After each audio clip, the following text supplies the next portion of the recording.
medicamentos en Colombia, obtengo un estimativo del costo por año de vida que se ha ganado. ¿Cuánto cuesta entonces incrementar la vida de una persona en un año?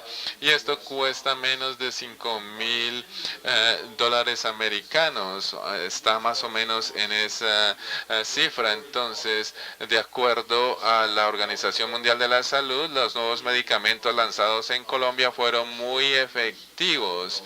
Entonces estamos utilizando aquí datos de la Organización Mundial de la Salud y esto es verdad, incluso si ignoramos el impacto de los nuevos lanzamientos de medicamentos y todos los costos de medicamentos y la productividad, la habilidad que tienen las poblaciones de trabajar y mantenerse empleado. Esto es muy importante. También pude mirar el impacto de nuevos lanzamientos de medicamentos en Colombia y el número de procedimientos médicos. Tenemos datos en cuanto a los nuevos procedimientos médicos que se realizaron en Colombia para diferentes enfermedades, cuántos procedimientos relacionados con cáncer mamario, cuántos procedimientos relacionados con otras condiciones. Esto es lo que hallamos combinando enfermedades en tres categorías, basándonos en cuántos medicamentos nuevos se han lanzado para esas enfermedades. Nos damos cuenta que las reducciones en cuanto a procedimientos médicos ocurridos comparados con nuevos medicamentos lanzados y esto se puede comparar también con datos de otros países y vemos cómo los medicamentos reducen el número de procedimientos médicos. Entonces la innovación médica o en medicamentos tiene impacto sobre la longevidad, la reducción de mortalidad temprana y hay efectos también relacionados con gastos hospitalarios y también incrementa nuestra habilidad de trabajar, nuestra calidad de vida. Entonces, permítanme decir algo más relacionado con esto, basándonos en datos de otros países. Entonces, publiqué un estudio hace 4 años basándonos en datos de los Estados Unidos en donde teníamos una encuesta con 20.000 personas al año más o menos, detalles bastante grandes en cuanto a su salud, datos de hospitalización, sus condiciones médicas y se les permitían trabajar estas condiciones médicas, también los medicamentos que utilizaban y esencialmente lo que averiguamos es que la innovación farmacéutica a menudo no es costo, es efectiva, en realidad ahorra costos porque previene la utilización de otros servicios médicos, especialmente cuidado hospitalario, y este cuidado hospitalario es mucho más caro. Estoy seguro que en Colombia se gasta más dinero en cuidado hospitalario que en medicamentos farmacéuticos. Esto es cierto en Estados Unidos en una tasa de 4-1. Entonces, si ustedes miran el promedio, decimos tenemos nuevos medicamentos y la introducción de nuevos medicamentos hace que los gastos en medicamentos suban. Entre más medicamentos tengamos disponibles, más dinero se utiliza en esto.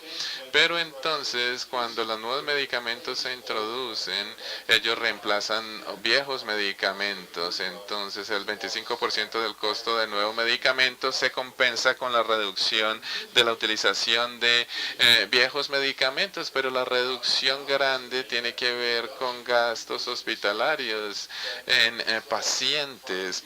Entonces, utilizar nuevos medicamentos ocasiona una reducción en medicamentos que es el doble. Esto es algo que no se tiene en cuenta.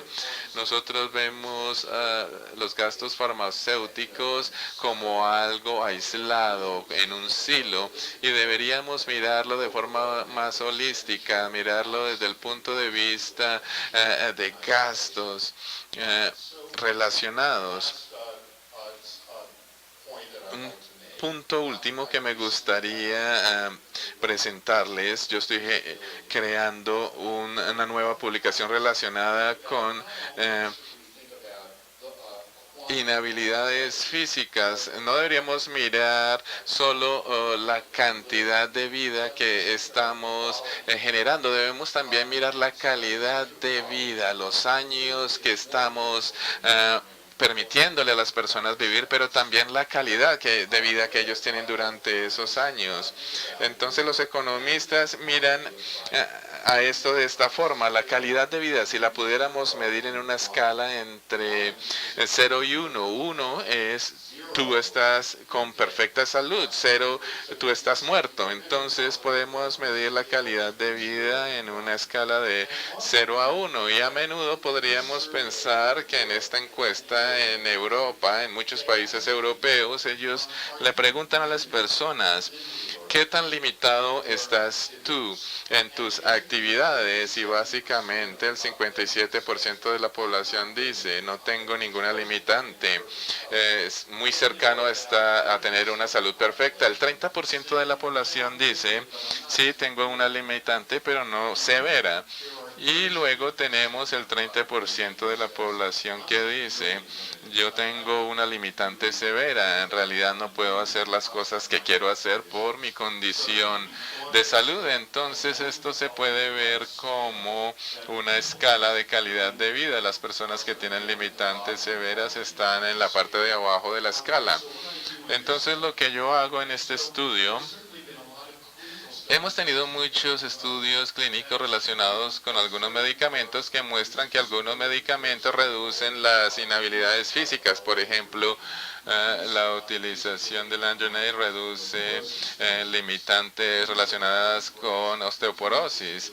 Algunos otros medicamentos pueden reducir las limitantes relacionadas con artritis. Entonces, algunos estudios relacionados con algunos medicamentos nos muestran cómo las inhabilidades físicas son reducidas, mejorando la calidad de vida. Pero como lo vimos en Latinoamérica, el acceso a los medicamentos es variado en diferentes países. Entonces, mirando aquí diferentes países europeos, muy parecido a los datos que les mostré de los países latinoamericanos. Entonces, ¿cuántos nuevos medicamentos se lanzaron en estos países europeos durante los últimos 33 años?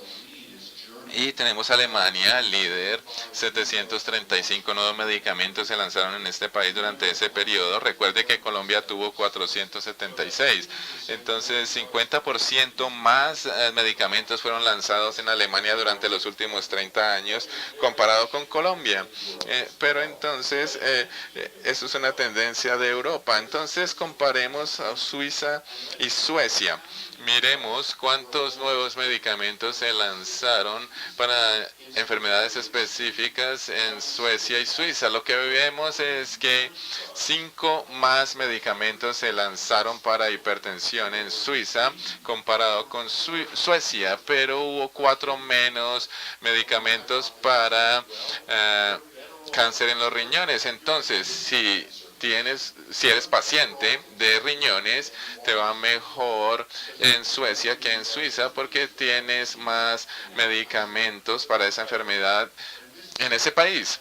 Esto es lo que yo miro. Mi hipótesis es que entre más medicamentos tengas para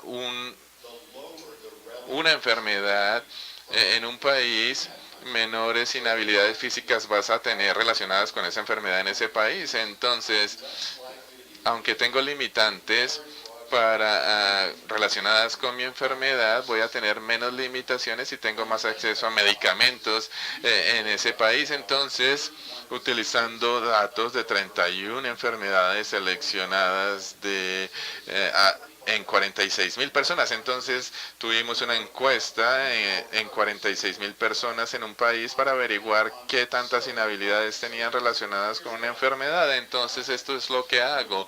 El resultado es lo que tenemos en la derecha. La inhabilidad física.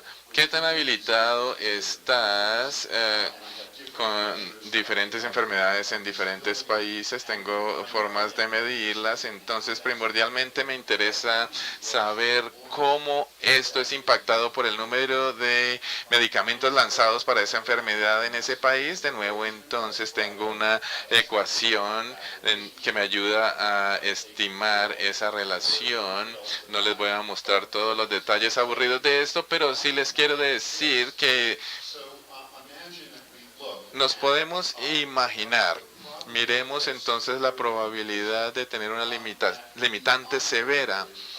En promedio, el 17% de las personas dijo, y estas son personas que tienen más de 50 años de edad, ellos dijeron que tenían una limitante severa. Entonces imaginémonos lo contrario, supongamos que no se ha lanzado ningún medicamento durante los últimos 30 años. Yo puedo estimar entonces que en lugar de tener limitantes severas, en 17% de las personas, el 21% tendría limitantes severas. Entonces, esos lanzamientos durante los últimos 30 años ha reducido la probabilidad de que las personas tengan limitantes severas en Europa, y esto, por supuesto, aplica a América Latina también y a Colombia. Han tenido mucha paciencia, entonces permítanme decirles que para resumir, yo creo que la innovación farmacéutica, el desarrollo de nuevos medicamentos,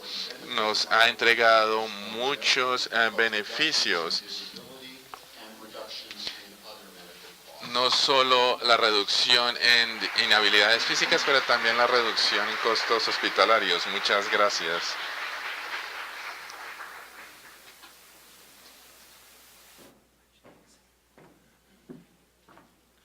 Extendemos a esta hora un caluroso saludo a la doctora María Claudia García y al doctor Francisco de Paula Gómez, expresidentes de AFIDRO, que nos honran con su presencia.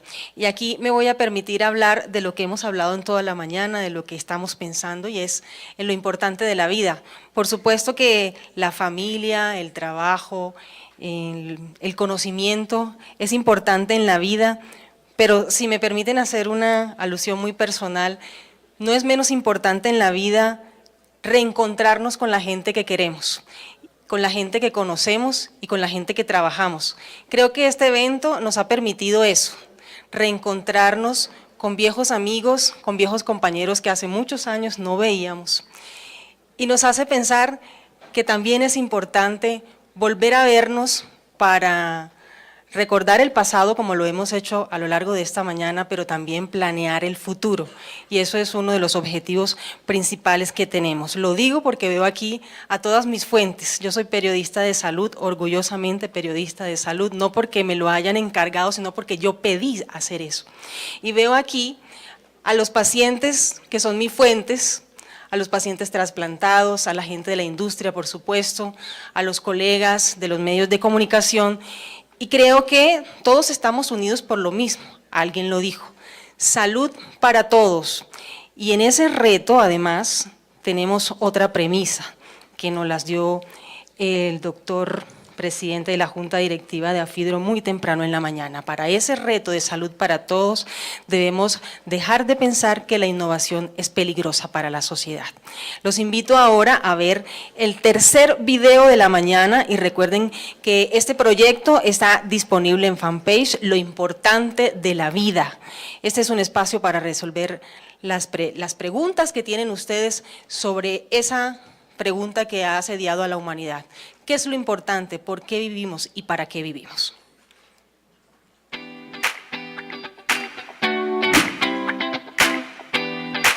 Lo que creo que las personas deberían hacer sí o sí en la vida, viajar, darse la oportunidad de cambiar también formas de relacionarse con los demás. Trazarse metas, entender que el pasado es algo que ya sucedió y que el presente es incierto. Darse la oportunidad de amar y amar profundamente, amar sin límites.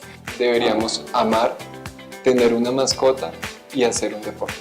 Ser auténtico y ser coherente con el pensar, con el hacer y con el sentir. Es luchar por sus sueños, sean grandes, medianos, pequeños. Mi trabajo me ha enseñado principalmente a valorar el presente, a concentrarme en logros y metas que sean próximas en la vida y a no planear demasiado el futuro, porque realmente pues el futuro es bastante incierto. Trabajar en cuidado paliativo me ha enseñado que parte de una conversación es escuchar. La muerte visita todos los estratos sociales. Somos vulnerables, que la vida está salpicada de luces y sombras y que el sufrimiento es parte de nuestra vida. Las enseñanzas más grandes de mis pacientes son valorar las cosas más pequeñas que los llenan y mirar la calidad de vida como algo individual. El no rendirse nunca ante las adversidades. El apreciar el momento, proyectar la vida no en función propia, sino en función de los demás. Mis pacientes me han enseñado entonces a reconocer esas cosas pequeñas, esas cosas que parecen poco importantes, pero que realmente son muy valiosas en el momento en que las vamos perdiendo. La fortaleza que ellos demuestran aferrándose a la vida a pesar de situaciones muy dolorosas que a veces tienen que enfrentar. El hecho de estar bien con la familia, con los amigos, eso aunque no lo crean, contribuye.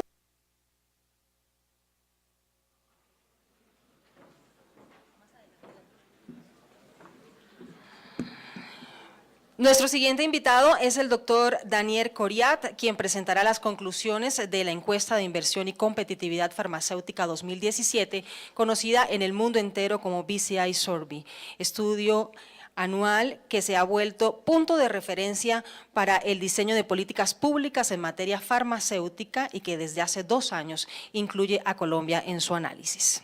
Doctor Coriat, bienvenido.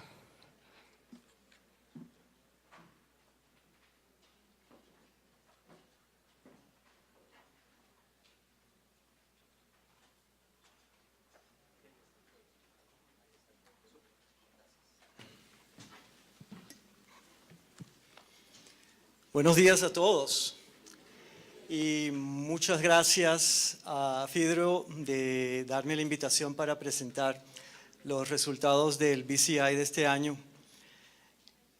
Ayer estaba en el avión, estaba revisando pues, los materiales para la presentación de esta mañana.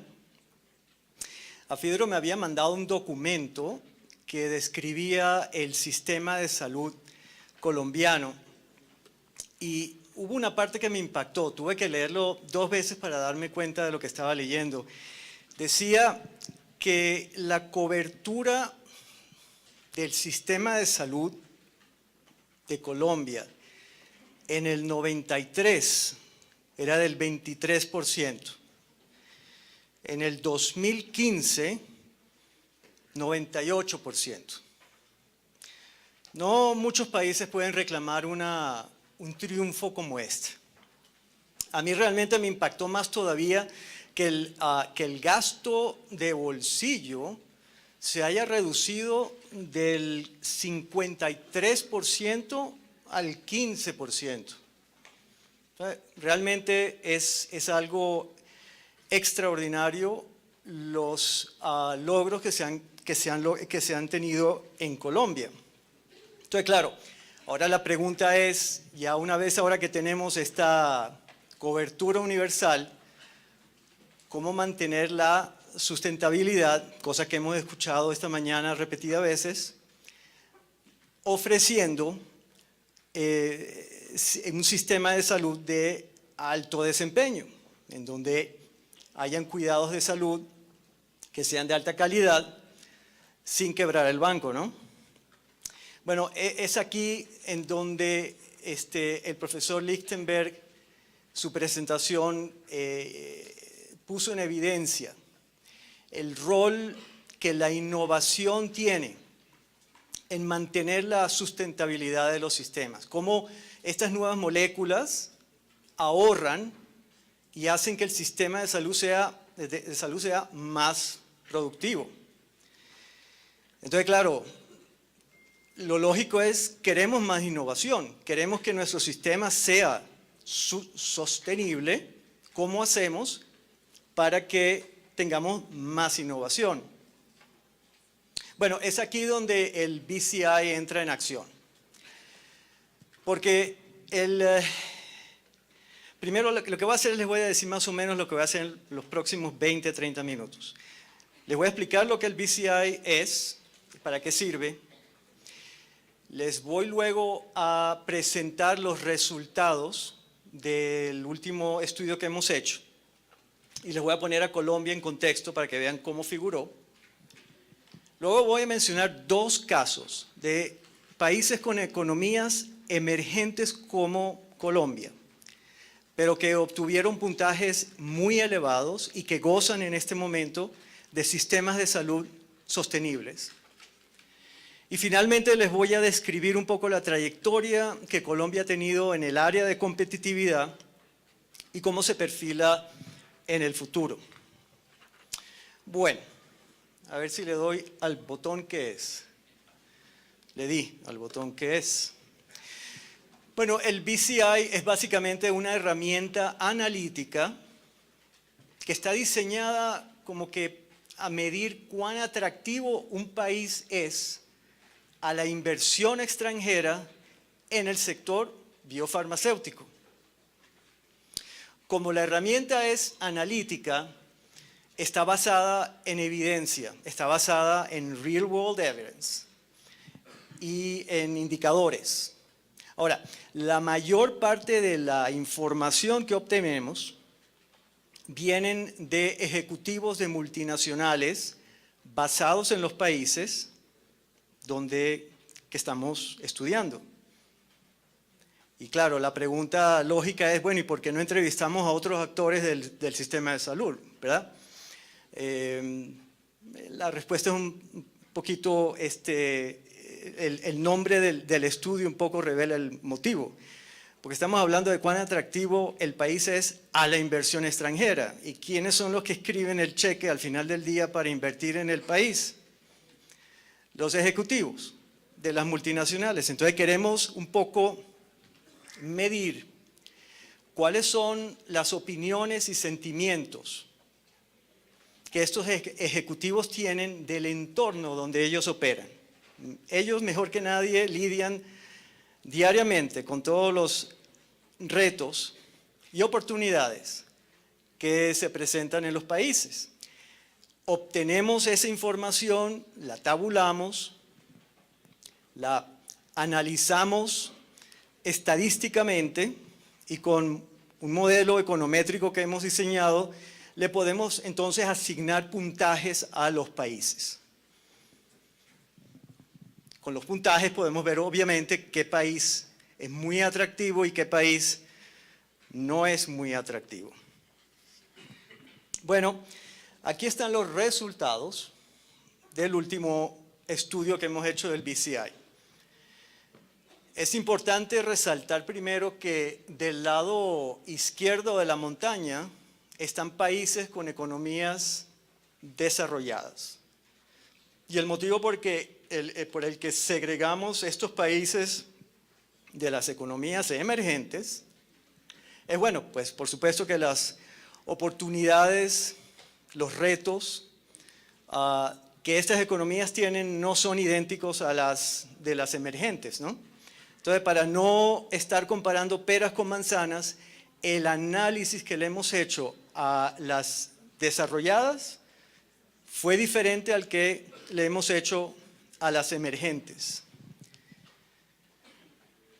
Del lado derecho, vemos que los tres países con mayor puntaje fueron Singapur, Israel y Taiwán. Y si vemos las economías de estos tres países son bien pequeñas. De hecho, si las comparamos con las economías como la de Brasil, la de India, la de China, son microscópicas.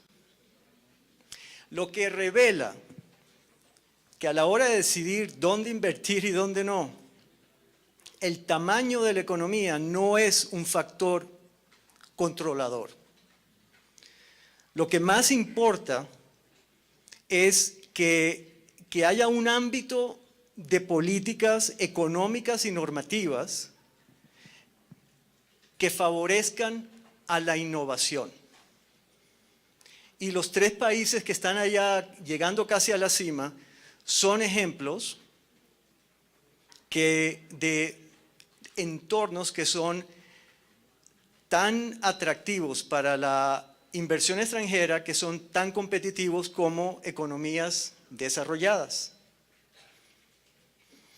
Realmente son 3 países ejemplos a seguir.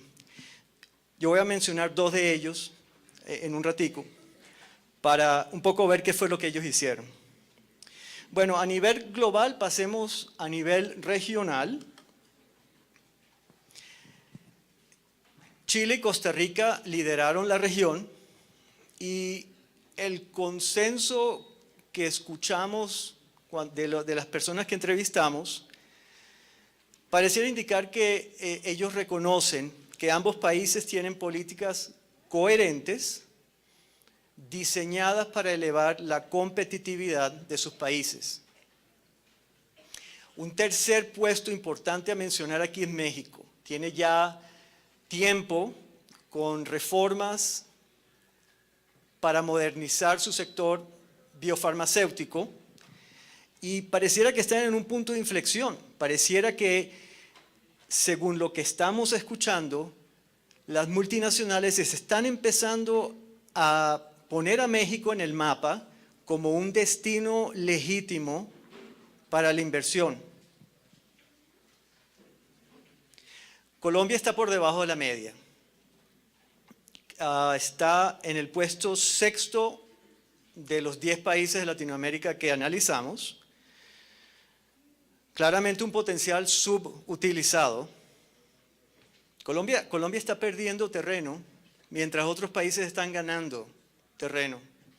Y al perder terreno, lo único que hace es hacerle la vida más fácil a los que quieren convertirse más competitivos.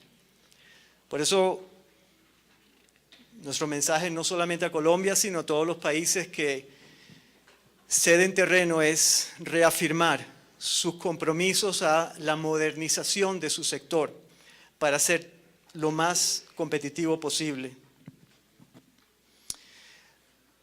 Haciendo un drill down de Colombia, las fortalezas y debilidades que fueron identificadas en nuestro análisis, empezando por fortalezas, el consenso de la cobertura universal es uno de los logros que todo el mundo pareciera reconocer como una gran fortaleza que Colombia tiene. Y también se reconoce que la infraestructura de estudios clínicos es considerada buena. Por eso tal vez el puntaje, y estas son las diferentes categorías de nuestro análisis, el puntaje en los estudios clínicos fue tal vez, fue el puntaje más elevado de las 5 categorías. Las debilidades, sin embargo, fueron en el ámbito regulatorio y en propiedad intelectual. Más específicamente 3 puntos. El primero tiene que ver con la aprobación de biosimilares de una manera abreviada. No es considerado compatible con estándares internacionales. Segundo, la aprobación de nuevas moléculas condicionadas a factores económicos no es compatible con estándares internacionales. Entiendo que este segundo punto está fluido, como que recientemente se ajustó a estos estándares. El tercer punto tiene que ver con que realmente la contemplación de licencias obligatorias para resolver problemas de acceso no es compatible con estándares internacionales. Esos son 3 puntos que son percibidos como problemas que anclan a Colombia y no la dejan subir en su competitividad. Entonces, bueno, miren, lo que vimos en el análisis fue como un paradigma, porque por un lado pareciera como que Colombia está haciendo mucho progreso en el área de estudios clínicos, ¿verdad? Está muy por encima de la media en esta categoría.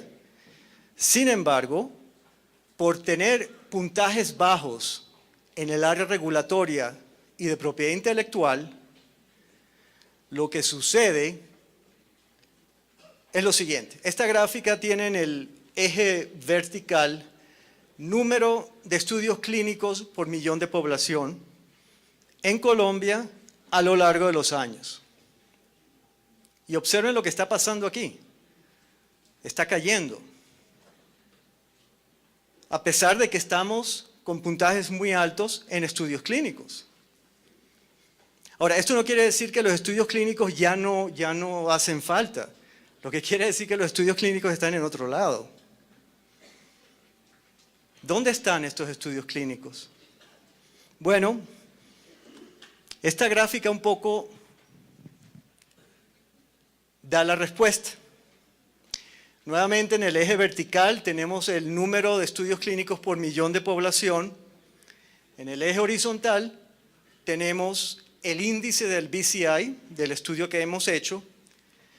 Ponemos los países que analizamos en esta grid.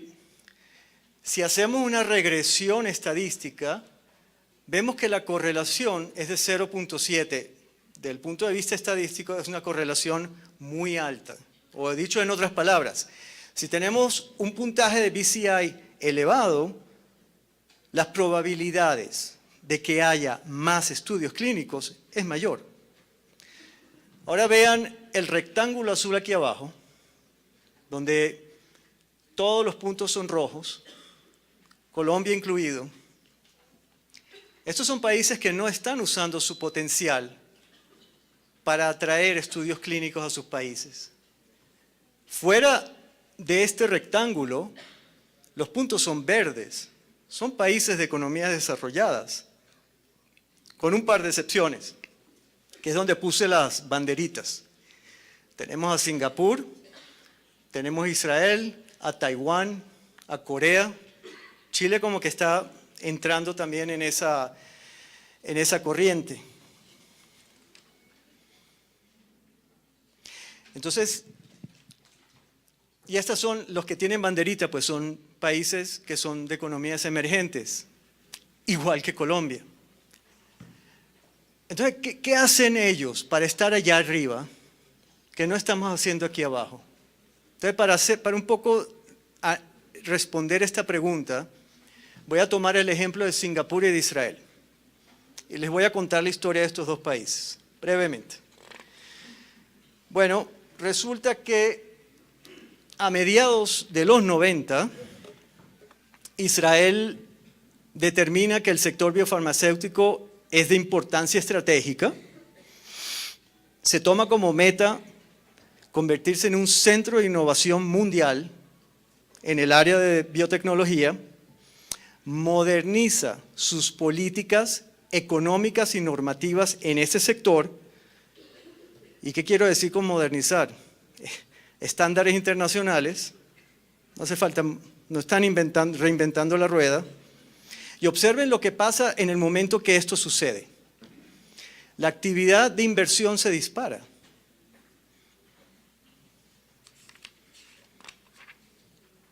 Singapur tiene una historia muy parecida.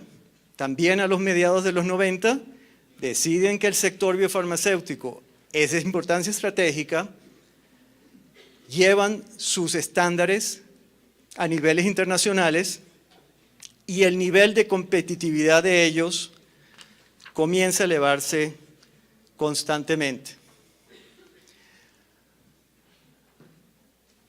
Bueno, competitividad a la inversión extranjera. Como dirían en mi tierra, ¿cuál es la gran cosota acerca de esto, verdad? ¿Por qué es tan importante ser competitivo a la inversión extranjera en el sector biofarmacéutico?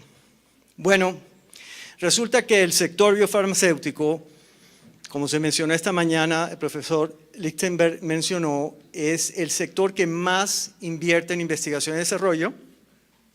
El siguiente sector que también invierte es el de informática y no invierte ni la mitad de lo que el biofarmacéutico gasta, resulta que más del 60% del presupuesto que ellos tienen en investigación y desarrollo se va a estudios clínicos.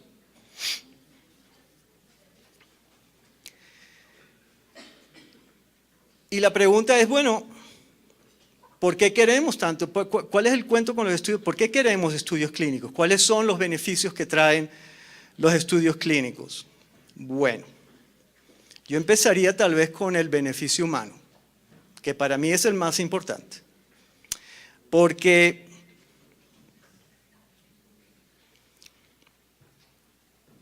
pacientes que tienen necesidades médicas que no están atendidas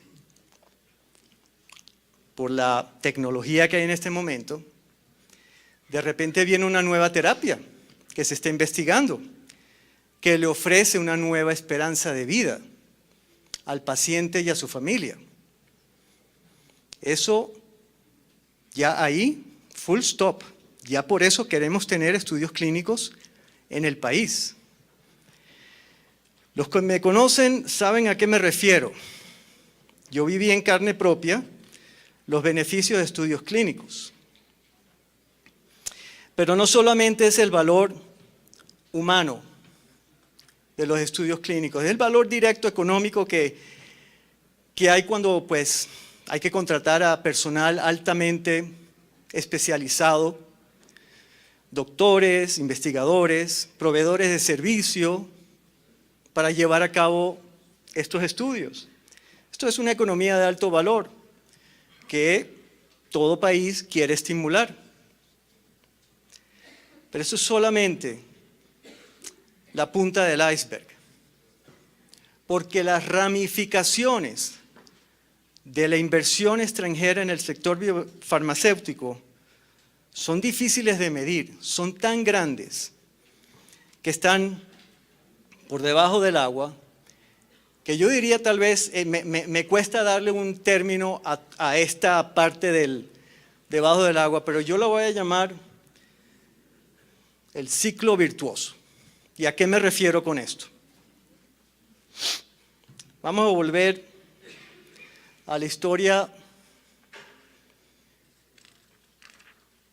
de Israel y Singapur. Pues resulta que en el último índice de Bloomberg colocaron a Singapur y a Israel como sistemas de salud de los mejores del mundo. Son sistemas de alto desempeño, tienen cobertura universal, son eficientes, óptima calidad. No solo eso, resulta que se han convertido en potencias de exportación de medicinas innovadoras. Algunas de estas medicinas fueron inventadas en esos mismos países.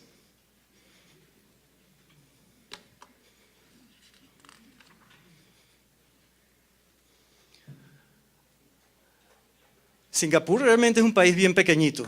Podemos meter a 1.600 Singapur dentro de Colombia.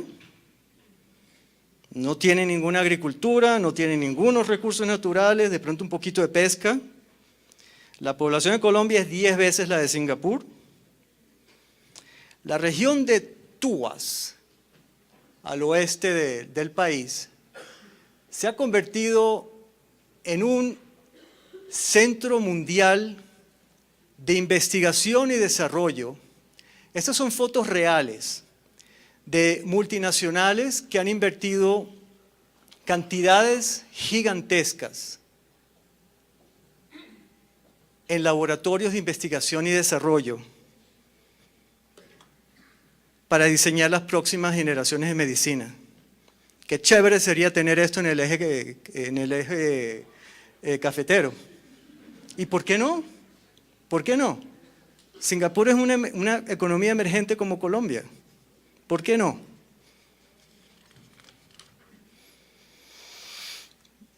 El mismo cuento con Israel. Podemos meter a 55 israelíes dentro de Colombia. Colombia tiene 6 veces la población de Israel, puro desierto, ningunos recursos naturales. Y está, por cierto, rodeado de enemigos, listo a irse a la guerra con el país. Y al norte de Israel está la ciudad de Haifa. Pues Haifa se ha convertido también en un centro mundial de investigación y desarrollo de grandísima importancia. Entonces estamos hablando ahora que las medicinas, bueno, sí, se inventan en Suiza, se inventan en Alemania, en Estados Unidos, y en Singapur también. Oh, wow. Y en Israel también. Not bad at all. Por eso hablo que las ramificaciones son impresionantes de ser competitivos a la inversión extranjera en el sector biofarmacéutico. ¿Qué hacen ellos? ¿Dónde está la salsa secreta de ellos para estar en la posición donde están? Bueno, lo que es importante aquí entender que el sector biofarmacéutico hay que verlo como un ecosistema donde tiene varias áreas, por llamarlas de una manera, que están íntimamente integradas, interrelacionadas. Afectamos una área, afectamos todas las áreas, como vimos en el caso de Colombia, donde invertimos enormemente en la área de estudios clínicos, pero tenemos políticas de propiedad intelectual que son hostiles a la innovación. Eso lo que hace es básicamente afectar el ecosistema por completo. Sin embargo, si tenemos políticas coherentes, donde todas las áreas del ecosistema tienen políticas diseñadas a la estimulación, a la innovación, de repente, y como vimos en el caso de Singapur y de Israel, la inversión comienza a venir, la innovación comienza a estimularse, como vimos con el profesor Lichtenberg dice, a mayor innovación, más efectivo y productivo. Ese es el sistema de salud y mejor dicho, pues activamos este ciclo virtuoso. Bueno, lo que voy a hacer en lo que queda de mi presentación es contarles la historia de México, de Malasia, de China y de Colombia. Un poco para que vean cómo Colombia, su competitividad ha estado evolucionando con el tiempo. Aquí voy a estar usando lo que se llama el IP Index. El BCI es como el barómetro que mide cuán atractivo el país es en el sector biofarmacéutico. El IP Index es un poco más amplio, porque es el barómetro que mide cuán atractivo el país es en todas las áreas de su propiedad intelectual, patentes, marcas, derechos de autor y tal.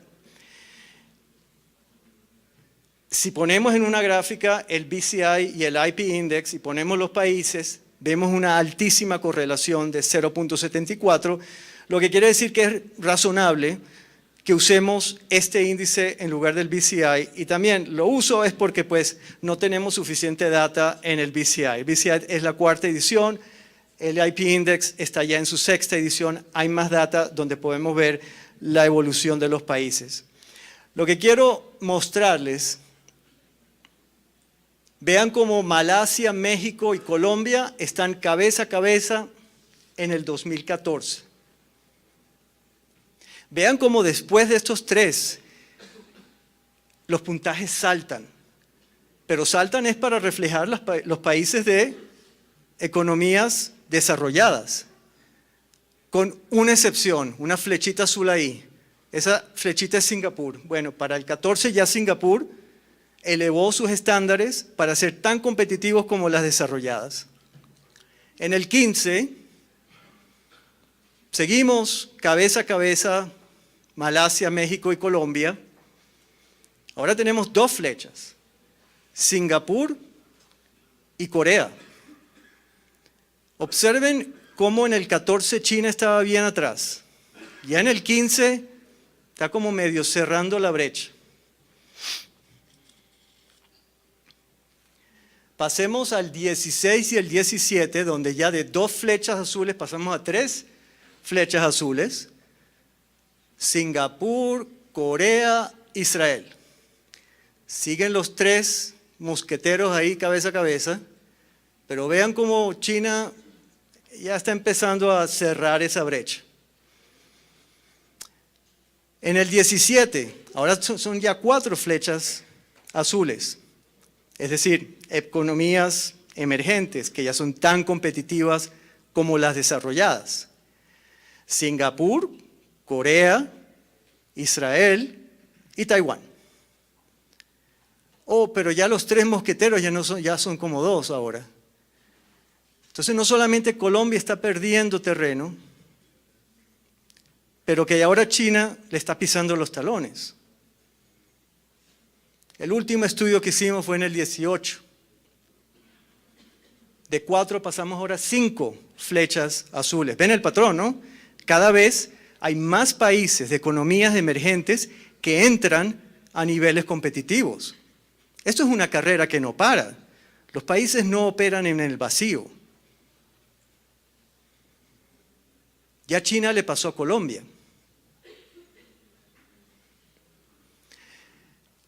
La pregunta es ¿quién va a ser el siguiente que va a tener su flecha azul? ¿Va a ser México? ¿Va a ser Malasia? Que los dos están cabeza a cabeza luchando por llegar a pasar ese punto de inflexión que pareciera que están acercándose. Miren a China. Y el problema de China es que cuando llega a ese punto, porque están tomando medidas decididamente de modernizar su sector biotecnológico, decididamente. Están adoptando estándares internacionales, modernizando todo, pero a una velocidad que le rompe a uno el cuello. Y el problema aquí es que cuando ellos lleguen, el oxígeno de toda esta sala se va a ir, porque ellos se los van a llevar. Toca llegar antes que ellos, plantar la bandera de uno, es decir, nosotros también somos aquí un destino para la inversión extranjera. Entonces, la pregunta que quiero dejar a ustedes es, ¿queremos activar este ciclo virtuoso? ¿O estamos bien en el ciclo vicioso de ir buscando la pastilla más barata, a pesar de que hay mejores terapias que curan más gente? ¿O estar constantemente preocupados con la sustentabilidad del sistema cuando los que están en el virtuoso están completamente con una masa crítica y cada vez subiendo más? Esa es la pregunta que hay que hacerse. No estamos en un mundo aisladamente, estamos compitiendo con los otros países que están decididamente tratando de tomar la siguiente flecha azul. Con eso, muchas gracias.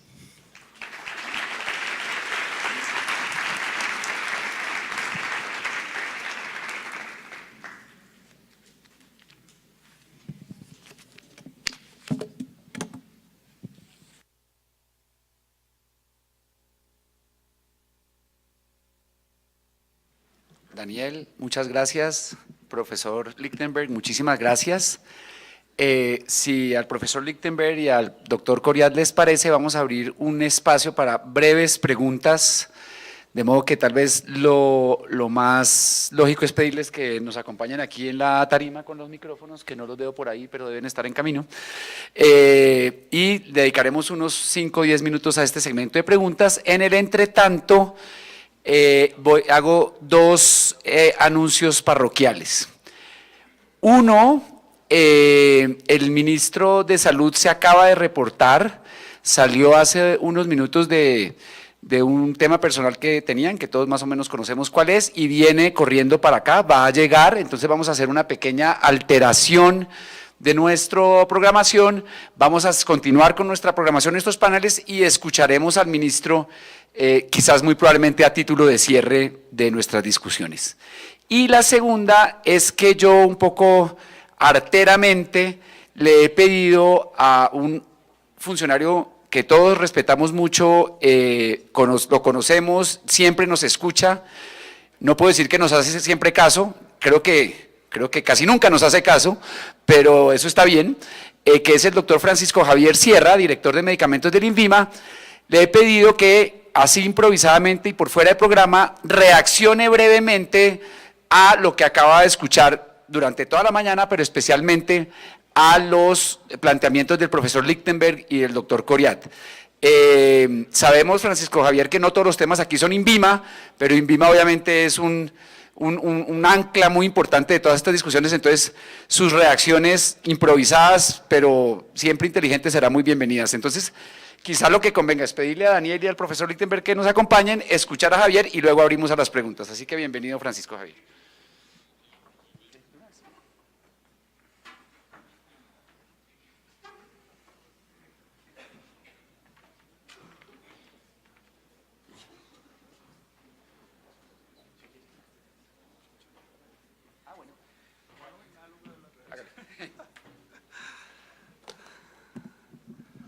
Bueno, muchas gracias Gustavo y gracias a FIDRO por la invitación.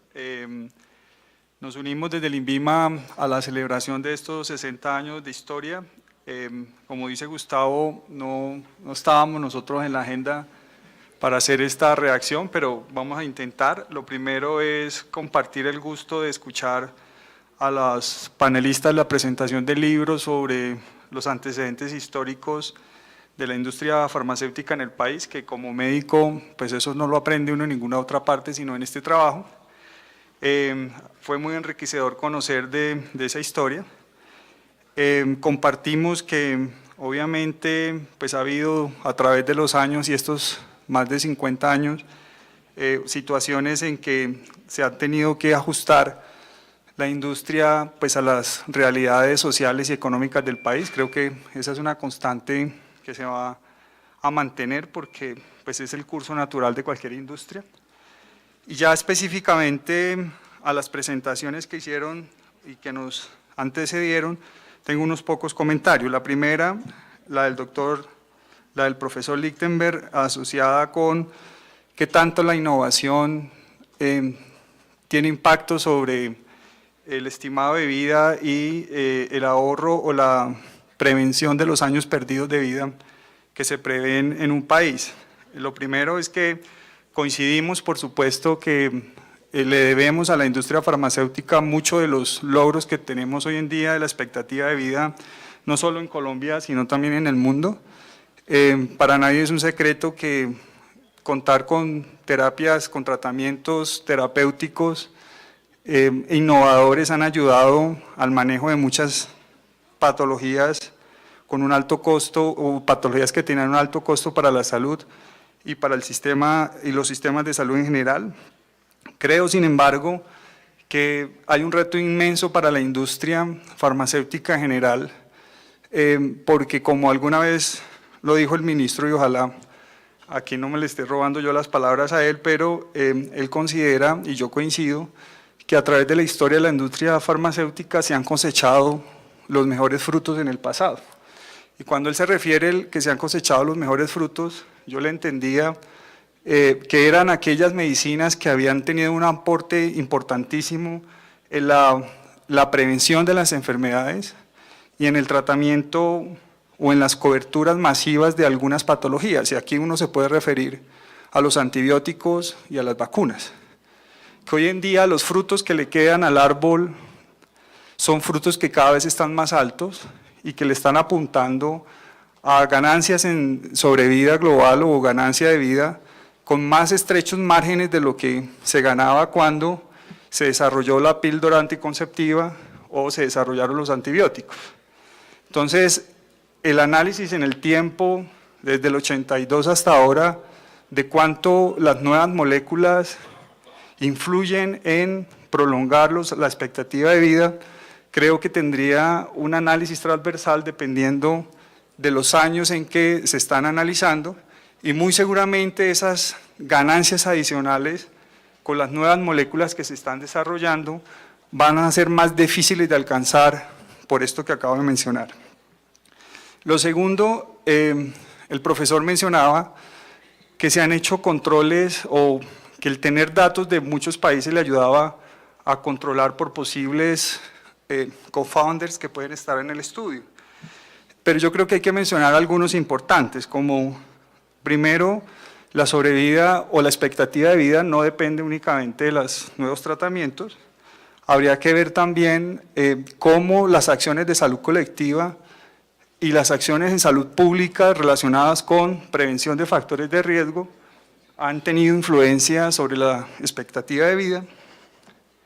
Segundo, la relación con la cobertura del sistema de salud, que tanto de ese aumento de expectativa se debe también a que hay un mejor acceso. Hoy en día, no solo un aumento de coberturas en números, sino también del paquete de beneficios que se incluyen en el sistema. Lograr equiparar los dos regímenes en Colombia también creo que es un logro a destacar, que puede influir sobre el aumento de la expectativa de vida. Entonces, no solo obviamente las nuevas tecnologías, pero pues por supuesto que yo sí veo una relación, o pues lo que nos muestran muchos de las nuevas moléculas que llegan al país es la relación con los años que se evitan de disability o disabilidad que tendrían para estos pacientes. Efectivamente, en Colombia se están aprobando aproximadamente 73 nuevas moléculas por año. Desde el año 2015-2016 ese ha sido el número, y muchas de esas han ido dirigidas a enfermedades, al tratamiento de cáncer o enfermedades infecciosas virales o enfermedades huérfanas, que son muchas de ellas con una carga de enfermedad importante, sobre todo de disability, que puede afectar la calidad de vida de esos pacientes.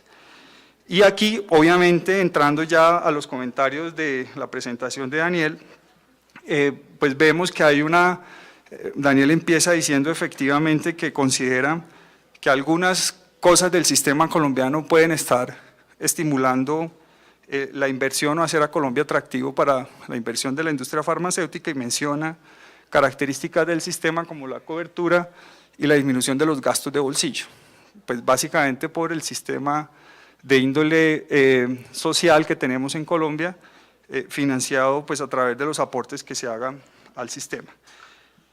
Y me detengo específicamente en algunos comentarios donde hace relación a las fortalezas y debilidades. Claro, Daniel durante toda la presentación nos navega entre cuántos estudios clínicos llegan, pero también nos muestra datos de la inversión total en el país en la industria farmacéutica, especialmente en investigación y desarrollo, porque ahí pueden estar interconectados, pero al final es el balance general de cuál es lo atractivo del país para la inversión en la industria farmacéutica. Se queda por fuera de ese panorama grande, o yo no sé si lo incluye, los análisis de la producción de la industria farmacéutica con fabricación nacional. No sé si eso también quedó incluido, porque recientemente la revista Dinero publicaba cómo la industria farmacéutica nacional ha tenido crecimientos importantes de su productividad en los años pasados, y eso puede estar relacionado con la política farmacéutica de este gobierno, encabezada por el ministro. Pero en términos específicos, hablaba sobre las fortalezas, y una de las que mencionó, diferente a las del sistema de salud, es el número de estudios clínicos que vienen al país. Efectivamente, bueno, o mejor los tiempos administrativos para su evaluación. Creemos que hemos mejorado, y obviamente hay mucho espacio para mejorar. Aquí veo caras conocidas con los que hemos estado trabajando en ese tema. La conclusión a la que hemos llegado es que poder mejorar en ese ámbito es algo en lo que estamos comprometidos, pero que no solo, como lo decía Gustavo, depende del INVIMA, sino de otros actores en ese ecosistema, incluidos los comités de ética médica, los centros de investigación y los CROs o las unidades de las empresas que contratan para conducir los estudios clínicos. Todos tenemos que trabajar en mejorar nuestras eficiencias y hacer lo más atractivo el país que se pueda para los estudios clínicos. Dentro de las debilidades, mencionaba las debilidades y las clasificaba como de tipo regulatorio, y hay algunas en las que pues no me voy a detener, Gustavo, porque hay que darle espacio al ministro. Obviamente esto es un tema de política farmacéutica nacional, pero mencionaba cómo el hecho de tener y me imagino el 1782, una vía abreviada para el ingreso de los productos biosimilares, puede ser algo que esté quitándole atracción al país. Lo segundo, sobre la propiedad intelectual. Y lo tercero, alcanzó a mencionar tangencialmente, o eso me pareció entender, sobre el tener que introducir el criterio de valor terapéutico para, como criterio de puerta de entrada de los medicamentos al país. Todos los tres temas son de bastante discusión, yo no me voy a detener en ellos. Lo que sí los menciono es para conectar con algo que decía